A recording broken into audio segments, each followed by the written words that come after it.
नमस्कार दोस्तों, आपका जेसी जागरण क्लासेस में स्वागत है। दोस्तों जैसे कि दोस्तों हम पढ़ रहे हैं बहिर्जात बल, आज हम अध्ययन करेंगे। तो दोस्तों बहिर्जात बल क्या होता है? तो दोस्तों बहिर्जात बल जो होता है वह भूपटल पर प्रमुख कार्य, इसका प्रमुख कार्य दोस्तों अनाच्छादन का होता है।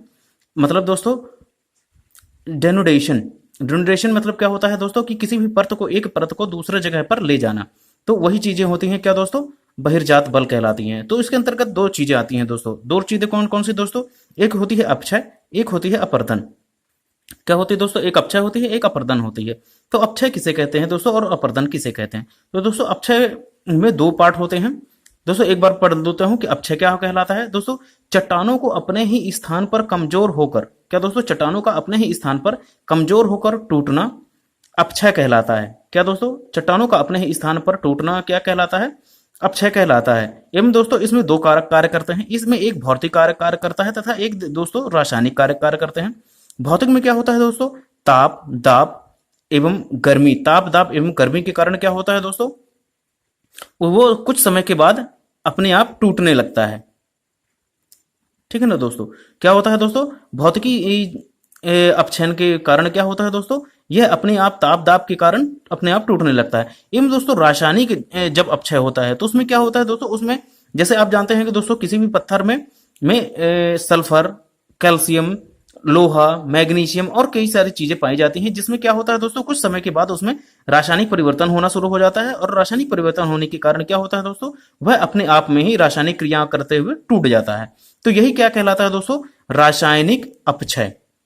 तो दोस्तों आशा करता हूं कि आप भौतिक एवं रासायनिक अपक्षय जान गए होंगे। दोस्तों अब पढ़ते हैं दोस्तों अपर्दन। अपर्दन की क्रिया क्या कहलाती है?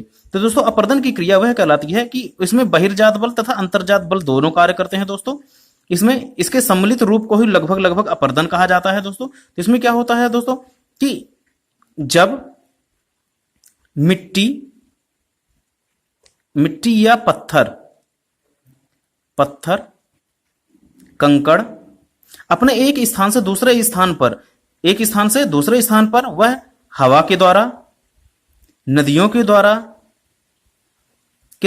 या अन्य कारकों के द्वारा जब वह एक स्थान से दूसरे स्थान पर शिफ्ट हो जाते हैं तो उसी को क्या कह देते हैं दोस्तों? अपर्दन। तो दोस्तों आशा करता हूं कि यह चीजें आपको समझ में आ गई होंगी। तो दोस्तों आइए हम पढ़ते हैं अपर्दन एवं निक्षेपण के एक ही चीजें, जिसमें धरातल पर परिवर्तन लाने वाले बहिर्जात बल तथा उसमें स्थल रूप। तो दोस्तों यह सबसे महत्वपूर्ण है, क्योंकि भौतिकी में बहिर्जात बल में दोस्तों यह सबसे ज्यादा महत्वपूर्ण है, क्योंकि दोस्तों इसमें से एक ना एक नंबर का जरूर आता है। तो आइए हम पढ़ते हैं। पहला है जल के कारण। क्या दोस्तों? रिवर के कारण। कौन कौन से अपर्दनात्मक जो स्थलाकृतियां बनती हैं वो दोस्तों उसके पढ़ते हैं। इसमें क्या क्या पढ़ते हैं दोस्तों? अपर्दनात्मक स्थल कौन कौन से पढ़ते हैं दोस्तों? वी आकार की घाटी, टी आकार की घाटी जिसे गॉर्ज या कैनियन भी कहते हैं दोस्तों। गॉर्ज या कैनियन कहते हैं। वी आकार की घाटी, टी आकार की घाटी, टी आकार की घाटी के दोस्तों गॉर्ज या कैनियन भी कहते हैं। एवं दोस्तों छिप्रिका, नदी विसर्प, इसी को कहते हैं दोस्तों मियांडर। नदी विसर्प को ही क्या कहा जाता है दोस्तों? मियांडर। एवं दोस्तों नदी वेदिका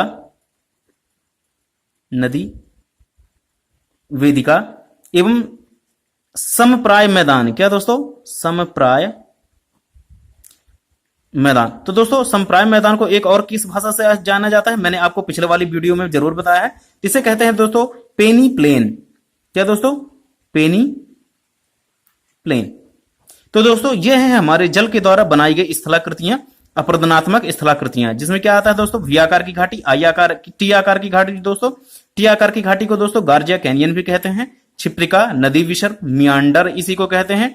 एवं दोस्तों संप्राय मैदान, ये सभी की सभी दोस्तों, एवं नदी वेदिका, तो ये सभी के सभी किसमें दोस्तों? जल के कारण बनती हैं। एवं दोस्तों अब ये हो गया अपर्दनात्मक। अब आते हैं दोस्तों निक्षेपात्मक में। निक्षेपात्मक जो स्थलाकृतियां बनती हैं वो दोस्तों क्या है? वह है जलोढ़, पंख दोस्तों, पंख मतलब क्या होता है दोस्तों? कीचड़, जलोढ़ पंख।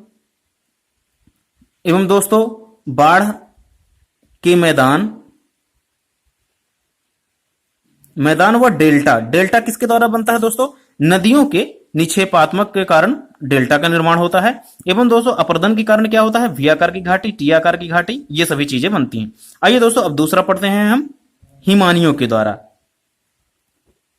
हिमानी के द्वारा बनी हुई स्थलाकृतियां कौन कौन सी होती हैं दोस्तों? अपरदनात्मक में पढ़ते हैं दोस्तों, यू आकार की घाटी, ध्यान रखिएगा दोस्तों, यू आकार की घाटी, लटकती हुई घाटी,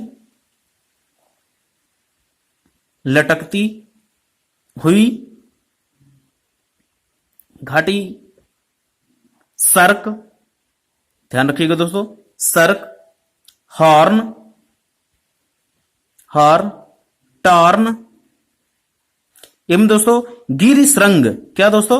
गिरि श्रृंग, एवं दोस्तों इसमें सबसे अधिक है फियर्ड, फियोर्ड। दोस्तों आपने फियर्ड तट के बारे में काफी पढ़ा होगा, जो कि अमेरिका के स्थल में काफी अधिक पाए जाते हैं। तो दोस्तों फियर्ड तट कैसे होते हैं दोस्तों? एक तरफ से समुद्र होता है और दोस्तों एक तरफ से ऊंची एकदम पहाड़ी, एकदम खड़ी हुई पहाड़ियां होती हैं, तो इसी को दोस्तों क्या कहते हैं? फियर्ड। तो दोस्तों ये चीजें आप जरूर ध्यान रखिएगा। तो हिमानी के बारे में दोस्तों, हिमानी में क्या क्या आता है दोस्तों? यू आकार की घाटी, लटकती हुई घाटी, सर्क, टर्न, हॉर्न, एवं दोस्तों गिरश्रृंग एवं फियर्ड तट आते हैं।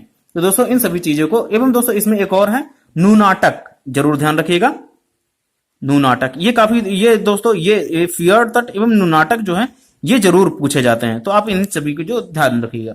अब दोस्तों अब इसमें आते हैं निक्षेपण में। तो निक्षेपण वाले में क्या क्या दोस्तों बनता है? हिमोड,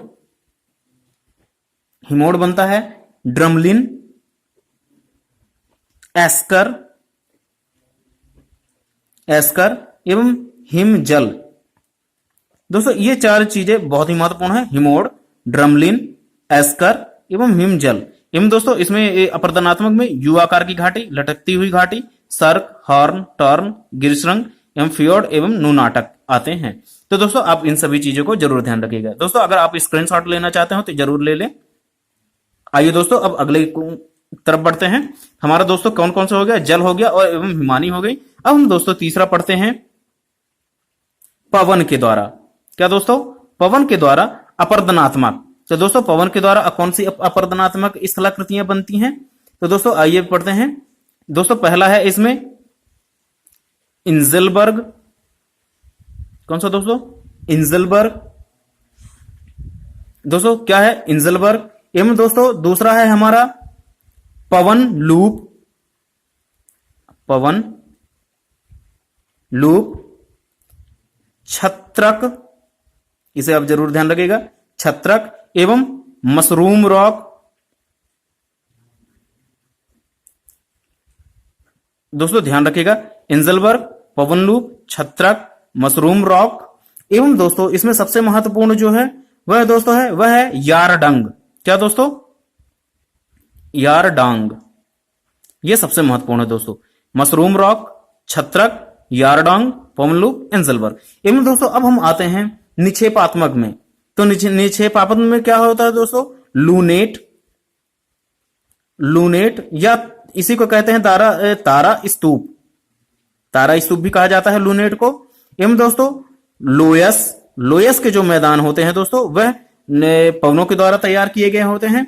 एवं बजादा, बजादा, लोयस, लूनेट या तारा स्तूप। एवं दोस्तों एक और महत्वपूर्ण है दोस्तों इसमें बरखान। क्या है दोस्तों? बरखान। तो दोस्तों आप इसे ध्यान रखिएगा। अब हम दोस्तों अब आते हैं अपन सागरीय जल। सागरीय जल के कारण कौन कौन से अपरदनात्मक स्थल बनते हैं दोस्तों? आगे पढ़ते हैं, अपवाह बेसिन। ये तो लगभग सभी जानते होंगे दोस्तों अपवाह बेसिन के बारे में। इसमें भी दोस्तों इंजलबर्ग का निर्माण, इसमें भी दोस्तों तटीय कंदरा, तटीय कंदरा, तटीय क्लिफ, ध्यान रखिएगा दोस्तों, तटीय कंदरा, तटीय क्लिफ।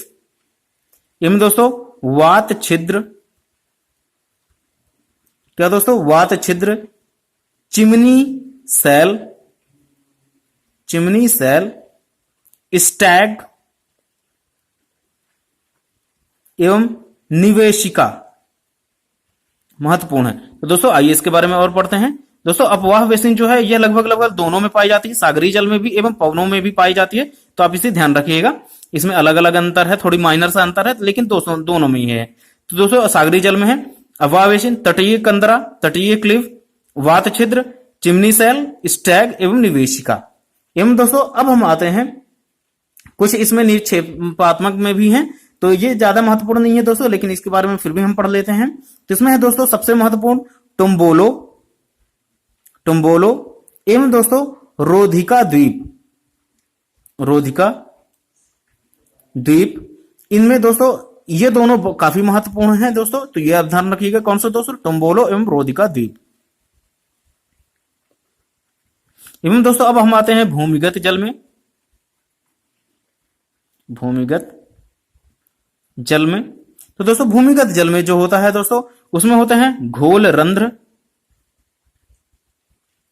घोल रंध्र, विलयन, विलयन रंध्र, लैपीज, अंधी घाटी, कार्स्ट। दोस्तों ये कार्स्ट जो है और ये अंधी घाटी जो है, ये दोस्तों ये काफी पूछी जाती है भूमिगत जल में, तो आप इसे अपवर्तनात्मक में जरूर देखिएगा। एवं दोस्तों लैपीज भी एक महत्वपूर्ण क्वेश्चन है इसका भूमिगत जल का। एवं दोस्तों इसमें जो निक्षेपात्मक में आएगा वो दोस्तों क्या आएंगे? स्टैलेक्लाइट, टाइट, स्टैलेक्लाइट और हेलेक्टाइट, हेलेक्टाइट। दोस्तों ये जो लाइट, टाइट, ये इस तरह से अगर माइट, अगर इस तरह से आते हैं क्या दोस्तों? टाइट, माइट, टाइट, माइट एवं दोस्तों एक लाइट। ये तीनों चीजें अगर दोस्तों किसी चीज के अंत में लगा हुआ है तो आप जरूर दोस्तों इसको ध्यान रख लीजिएगा कि भूमिगत जल के निक्षेपात्मक उदाहरण हैं, तो आप इसे जरूर ध्यान रखिएगा। तो दोस्तों आइए अब हम पढ़ते हैं वी आकार की घाटी। वी आकार की घाटी कैसी होती है? ये तो हमने अभी शॉर्ट में दोस्तों अभी नोट्स टाइप से बनाया था, अब हम पढ़ते हैं डिटेल में दोस्तों। तो वी आकार की घाटी क्या होती है दोस्तों? जब दोस्तों क्या होता है कि जब दूसरे ये जो पहाड़ है दोस्तों इस तरह से ऐसे बने हुए हों और नदियां जो है विसर्प इस साइड से करती हैं, यहां बीच में करती हैं दोस्तों, इसे क्या करते हैं दोस्तों? वी आकार की घाटी। वी आकार की घाटी किसके द्वारा बनाया जाता है दोस्तों? नदियां अगर प्रवाह कर रही तो नदियों के द्वारा ही बनाया जाएगा, तो आप इसे जरूर ध्यान रखिएगा। एवं दोस्तों इसके बाद अपना आता है दूसरा आता है दोस्तों जलप्रपात या छिप्रिका। क्या दोस्तों? जलप्रपात या छिप्रिका। तो दोस्तों जलप्रपात क्या होता है आप भी जानते हैं दोस्तों, जब पहाड़ों से जब एकाएक पानी गिरता है और वह इस तरह से फ्लो करता है, तो दोस्तों यह क्या कहलाता है?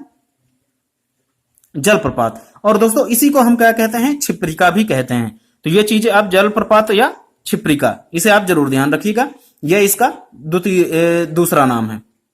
अब आते हैं दोस्तों हम जलोढ़ शंकु में। क्या दोस्तों?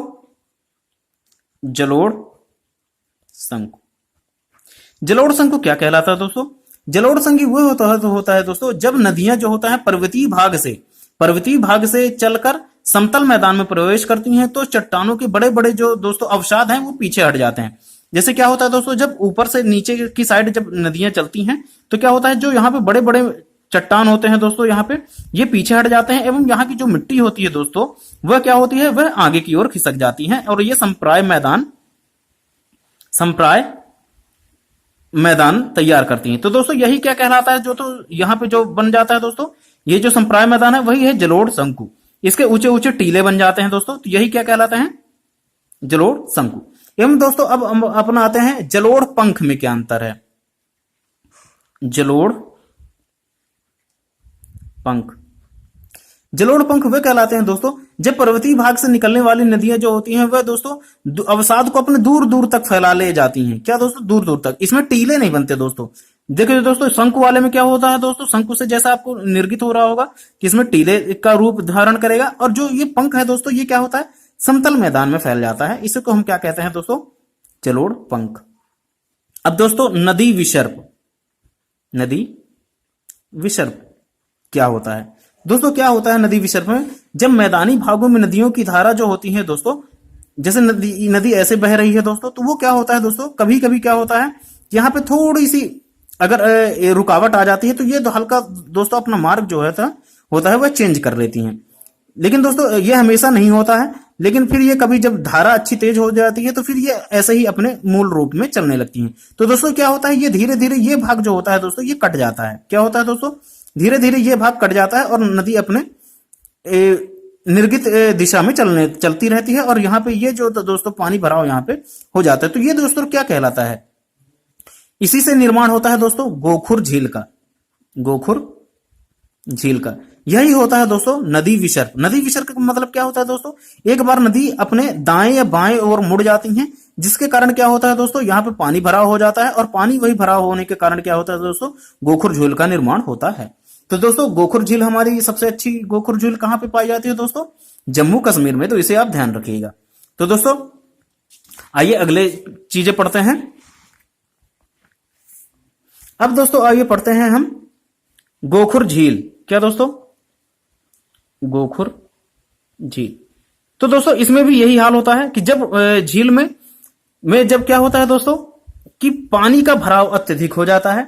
तो दोस्तों इसको और अधिक अच्छे से पढ़ लेते हैं। जब दोस्तों नदियों में अपने विसर्प को, जब नदियां अपने विसर्प को क्या होता है दोस्तों त्याग कर, क्या होता है दोस्तों, जब नदियां अपने विसर्प को त्याग कर सीधा रास्ता पकड़ लेती हैं, तब नदियों का अवशिष्ट भाग जो होता है दोस्तों वह गोखुर झील के निर्माण करता है, जो हमने बता दिया है। तो इसका सबसे अच्छा उदाहरण क्या है दोस्तों, जो अपना डल झील है यह लगभग गोखुर झील का ही निर्माण है।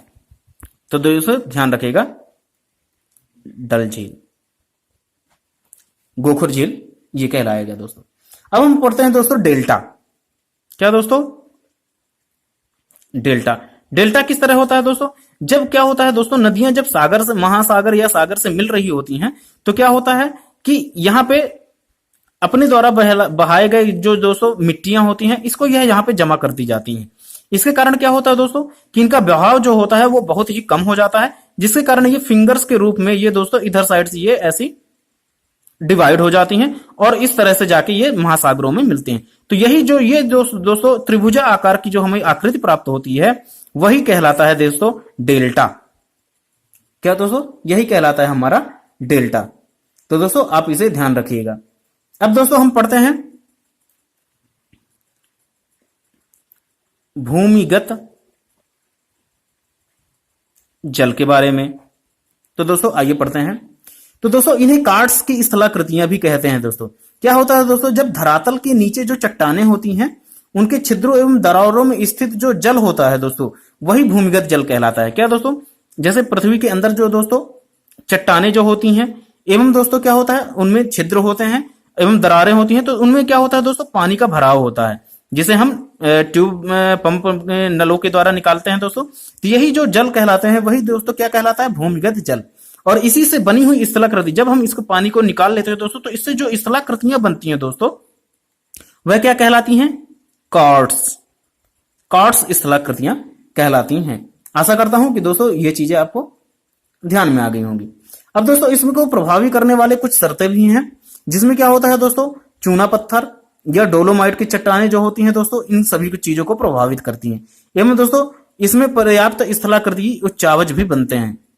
नीचे साइड जो होते हैं क्या दोस्तों कि धीरे धीरे जब वहां की चीजें पानी वानी निकल जाती है दोस्तों, तो उसमें क्या होता है दोस्तों, एक उच्चावच टाइप का निर्माण हो जाता है, मतलब होल टाइप का निर्माण हो जाता है। वही दोस्तों ये इसकी शर्तें हैं बनने की, यही इसकी शर्तें हैं। तो दोस्तों आशा करता हूं कि भूमिगत जल के बारे में आप जान गए होंगे। एवं दोस्तों आइए पढ़ते हैं अब हम लैपीज के बारे में। तो लैपीज क्या होता है दोस्तों, क्या दोस्तों, लैपीज क्या कहलाता है दोस्तों।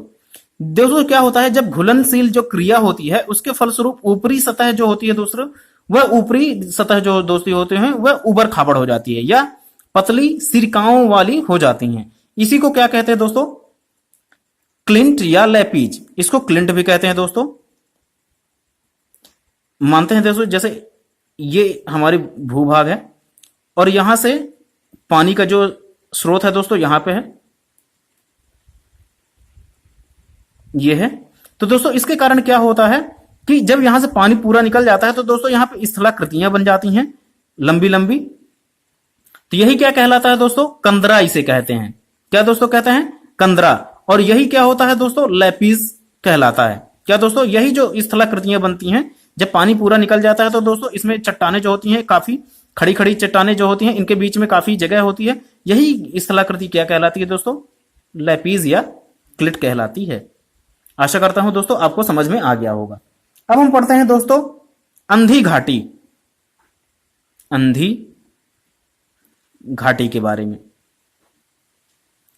तो क्या होता है दोस्तों, जब ये कार्ट्स प्रदेश, जैसे ये कार्ट्स का निर्माण जो होता है दोस्तों, सॉरी, जो अंदर की स्थलाकृति जो बचती है दोस्तों, तो उसको क्या कहते हैं, कार्ट्स। और जब इसमें लंबवत ये जो स्थलाकृतियां बन जाती हैं दोस्तों, उनके बीच में थोड़ी जगह होती है, तो ये लैपीज कहलाता है। जब कार्ट्स क्या कहलाता है दोस्तों, जब इसमें एक उच्चावच जब स्थलाकृतियों का निर्माण हो जाता है तो वो कार्ट्स कहलाता है। तो कार्ट्स प्रदेशों में जब नदियों का जल जो होता है दोस्तों, विलयन रंध्र से नीचे की ओर रिसने लगता है। क्या होता है दोस्तों, जैसे यहाँ पे पानी भरा हुआ है दोस्तों, तो ये क्या होता है, जब ये यहाँ पे रंध्र होते हैं तो उसके द्वारा जब ये पानी पुनः इसमें जाने लगता है या रिसने लगता है, तो नदियों के आगे क्या होता है दोस्तों, नदियों की घाटी जो होती है वो पानी आगे साइड ना जाकर इसमें भर जाता है, जिसके कारण आगे की घाटियां क्या होती है दोस्तों, आगे की जगह सूख जाती है। तो इसी को क्या कहते हैं दोस्तों, शुष्क घाटी कहते हैं। और इसी के घाट दोस्तों, जबकि पीछे के इसके घाटी के पिछले भाग को हम क्या कहते हैं, अंधी घाटी कहते हैं। इधर साइड के दोस्तों, इधर साइड को अंधी घाटी कहा जाता है और इधर साइड को शुष्क घाटी कहा जाता है। और यहाँ का जो पूरा जल भराव है वह कहां चला जाता है दोस्तों, कॉर्ट्स में। तो यही क्या है, पीछे इसके कॉर्ट्स के जो पीछे का भाग कहलाता है वही अंधी घाटी और ये शुष्क घाटी कहलाता है। अब दोस्तों अपन पढ़ते हैं टेरा रोसा। टेरा रोसा क्या कहलाता है, जब वर्षा का जल दोस्तों विलयन क्रिया के द्वारा चट्टानों की कुछ अंशों को घुलाकर भूमि के अंदर प्रवेश कर जाता है। क्या होता है दोस्तों, जब जैसे थोड़ी सी भी छिद्र अगर पाता है दोस्तों, तो क्या होता है, जल जो होता है वो नीचे की गुरुत्वाकर्षण के कारण नीचे जाने लगता है। उसमें क्या होता है दोस्तों, जो बलुआ पत्थर हमारे होते हैं उसमें अगर लगातार पानी की क्रिया पानी जा रहा है तो वो क्या होता है दोस्तों, कुछ समय के बाद ये धीरे धीरे टूटने लगती हैं और छोटे छोटे टुकड़ों के रूप में यह नीचे की ओर रिसने लगता है। और अंशतः यह जो पत्थर होते हैं दोस्तों वो लगभग धीरे धीरे खत्म होते जाते हैं। यही जो होता है दोस्तों, तो प्रवेश करता है तो वह सतह के ऊपरी मिट्टी की एक पतली परत जो होती है दोस्तों उसको विकसित कर देती है। मतलब यही जो दोस्तों, ये जो बहा के मिट्टी एवं जो कंकड़ पत्थर ले जाता है, तो यहां पर क्या होता है दोस्तों, एक मैदान टाइप से निर्माण हो जाता है। कहां पे, जमीन के अंदर टाइप पे, अंदर साइड पे। तो यही क्या कहलाता है दोस्तों, यही कहलाता है टेरा रोशा। जो ये मैदान का निर्माण होता है दोस्तों वही क्या कहलाता है, टेरा रोशा। अब दोस्तों अब हम पढ़ते हैं सागरीय जल के बारे में। क्या दोस्तों, सागरीय जल।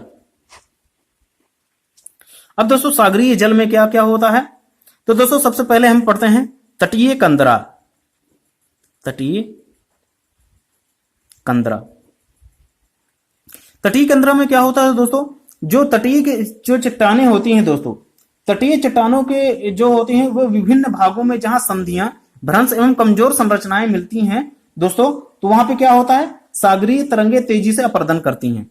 क्या दोस्तों समझे, कि जो दोस्तों ये जैसे तटीय भाग है दोस्तों, ये तटीय भाग है और यहाँ पे ये सागर है। तो दोस्तों क्या होता है, जब इसका जो भाग होता है दोस्तों ये कमजोर होता है, तो तटीय तो सागर का जो जल होता है वह इसे धीरे धीरे क्या होता है दोस्तों, कि निक्षेपात्मक या अपर्दनात्मक क्रियाएं करता रहता है, जिससे इसका भाग जो दोस्तों ये इस तरह से ऐसे फैलता जाता है। तो और यहाँ की भूमि जो होती है दोस्तों वह खाली होती जाती है। तो यही कहलाता है दोस्तों, इसके बाद जो ये जगह बनी हुई है वही कहलाता है तटीय कंदरा।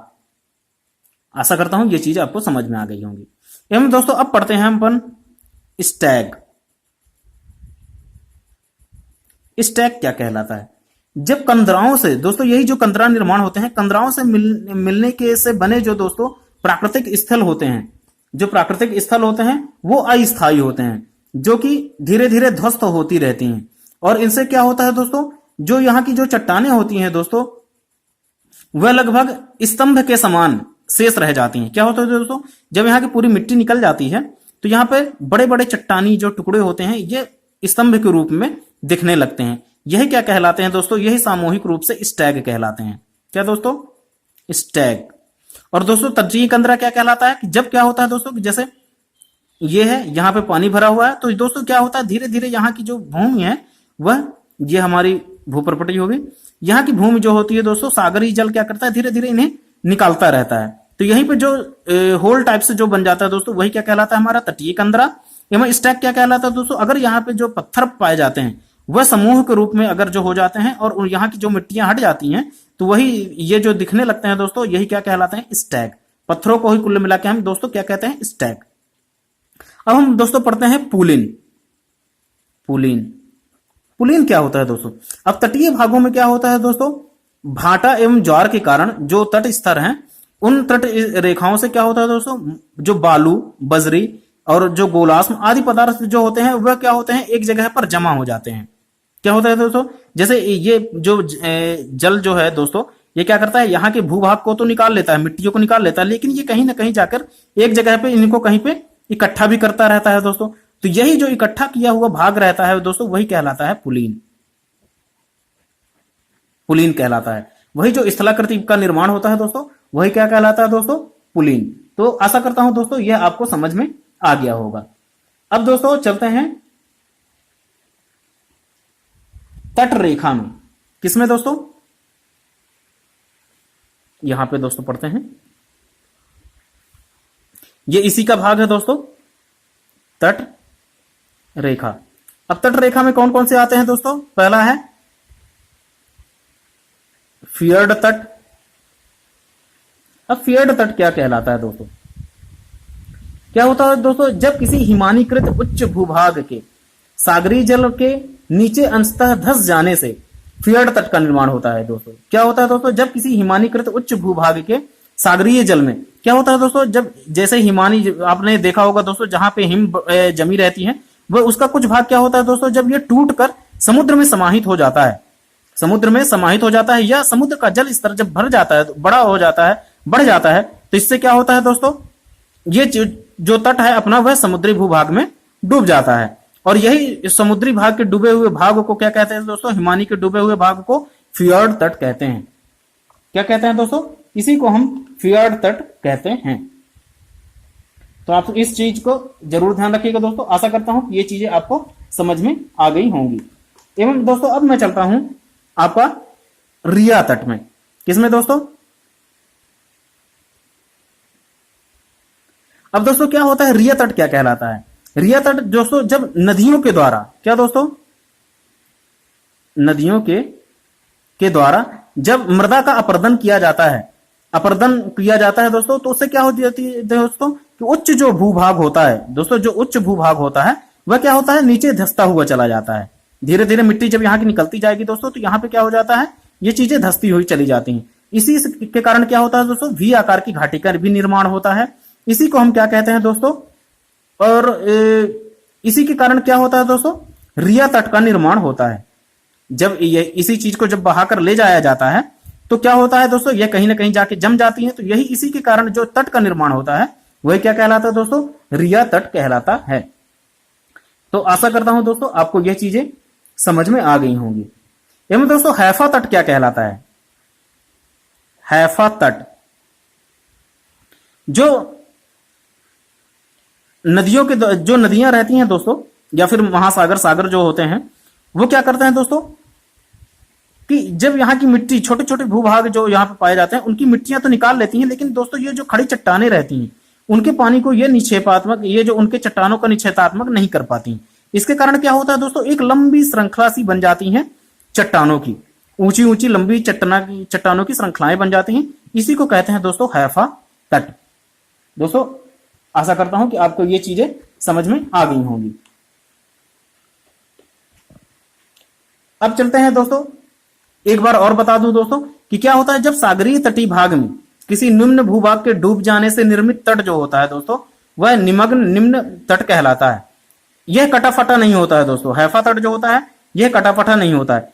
जैसे क्या होता है दोस्तों, यहाँ के महासागरीय जो पानी है वह यहाँ की निचली भूभाग को तो डुबो ले जाता है, लेकिन यहाँ पे दोस्तों जो खड़ी चट्टानें हैं उनको डुबो नहीं पाता है और ना ही इनको काट पाता है। इसी के कारण ये जो दोस्तों एक समानांतर एक तट का निर्माण हो जाता है, इसी को क्या कहते हैं दोस्तों, हैफा तट।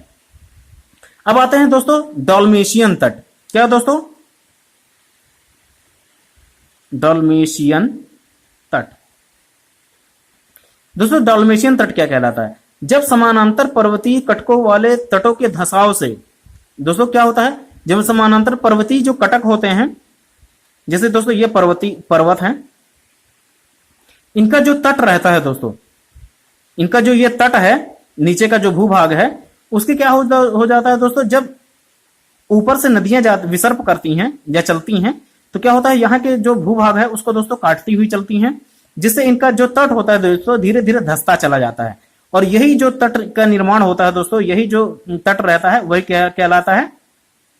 डॉल्मेशियन तट। तो दोस्तों आशा करता हूं ये सारी चीजें आपको याद हो गई होंगी। तो आइए चलते हैं अब दोस्तों हिमानियों के लिए। तो दोस्तों आप हिमानियों के लिए जरूर ध्यान रखिएगा। हिमानियों में हमने क्या पढ़ा था दोस्तों? कौन कौन सी चीजों का निर्माण हो रहा था दोस्तों? यू आकार की घाटी का निर्माण हो रहा था, लटकती घाटी का निर्माण हो रहा था, घाटी एवं सर्क, टर्क, हिमोड। तो दोस्तों क्या होता है हिमोड की, ड्रमलिन, दोस्तों एक और चीज था ड्रमलिन। तो दोस्तों आइए पढ़ते हैं यू आकार की घाटी। क्या होता है दोस्तों, जब पहाड़ियों पर पहले से जो मौजूद नदियां होती हैं दोस्तों, वह क्या होती हैं, जब लंबवत अपरदनात्मक करती हैं दोस्तों। क्या होता है दोस्तों, जब हिमानियों पर जो छोटे जो क्या होता है दोस्तों, सर्द के ऋतु में तो ये जम जाती हैं, लेकिन क्या होता है जैसे गर्मी की ऋतु आती है दोस्तों, तो वे क्या होती हैं, नदियां फिर से प्रभावित हो जाती हैं, और जो यहाँ पर जमा हुआ जो बर्फ होता है दोस्तों, वह लगभग इस तरह की घाटी, और यहां से जो दोस्तों क्या होता है, पानी जो होता है, नदियों का जल चलता रहता है, और उसी से क्या होता है निर्माण दोस्तों, हिमानियों के द्वारा यू आकार की घाटी का निर्माण होता है।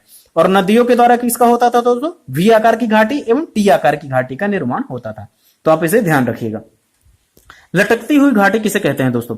जब क्या होता है दोस्तों, जब बर्फ जमी रहती है, जब गर्मी की ऋतु आती है दोस्तों, तो यही धीरे धीरे टपकता रहता है, और इसकी दोस्तों धीरे धीरे आकार ऐसा हो जाता है, और यहां से बूंद बूंद के रूप में पानी टपकता रहता है। तो यही दोस्तों ये ऐसा प्रतीत होता है जैसे ये धीरे लटक रही हो, किसी भी चीज में लटक रही हो। इसी को क्या कहते हैं दोस्तों? लटकती हुई घाटी। अब दोस्तों आते हैं सर्क में।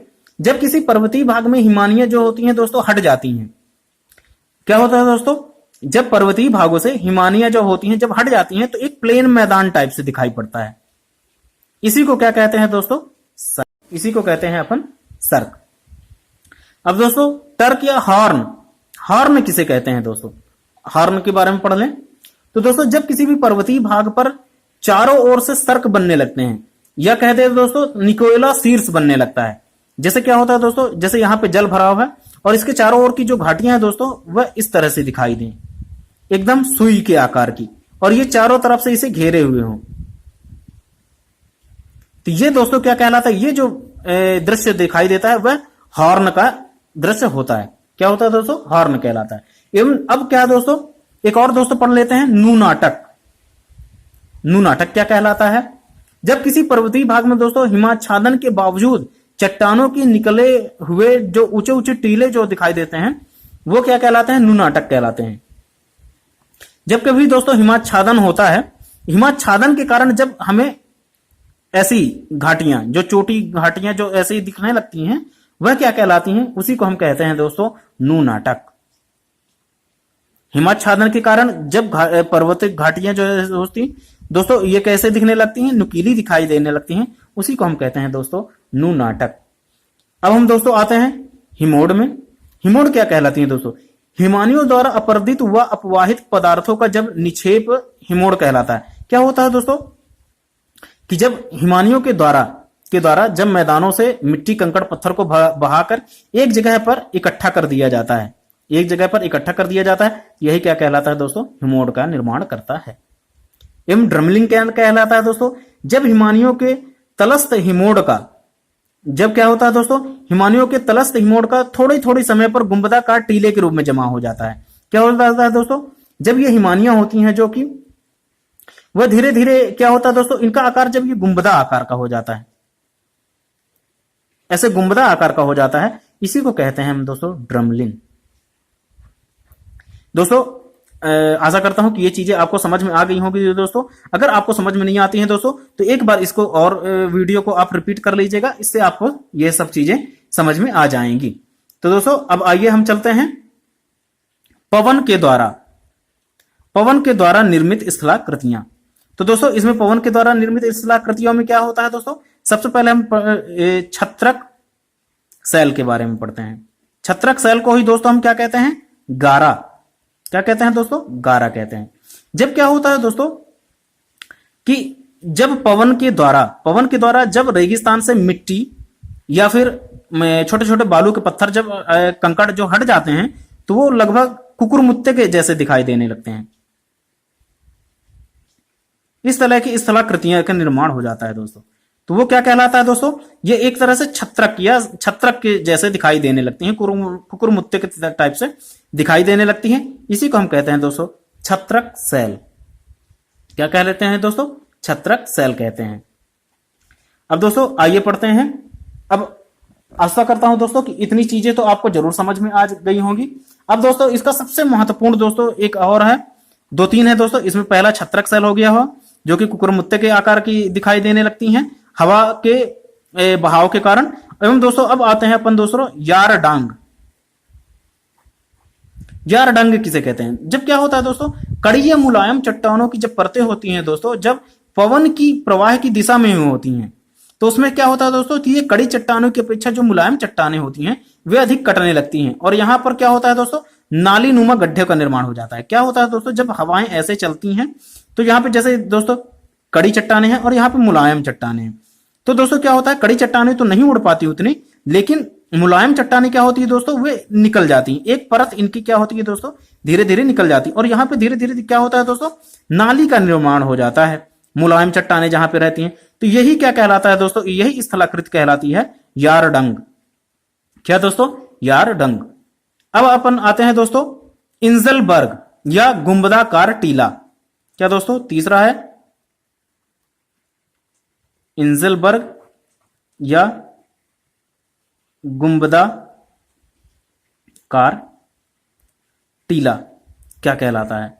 जब क्या होता है दोस्तों, जब पवन जो होती हैं वह प्रभावकारी रूप से अपरदन से जब चट्टानी भाग में कट छट जाती हैं। क्या होता है दोस्तों, जब हवाएं इतनी तेज चलने लगती हों दोस्तों कि जो चट्टाने हैं दोस्तों, यहाँ पे बलुआ पत्थर की चट्टाने ही अधिकतर पाई जाती हैं।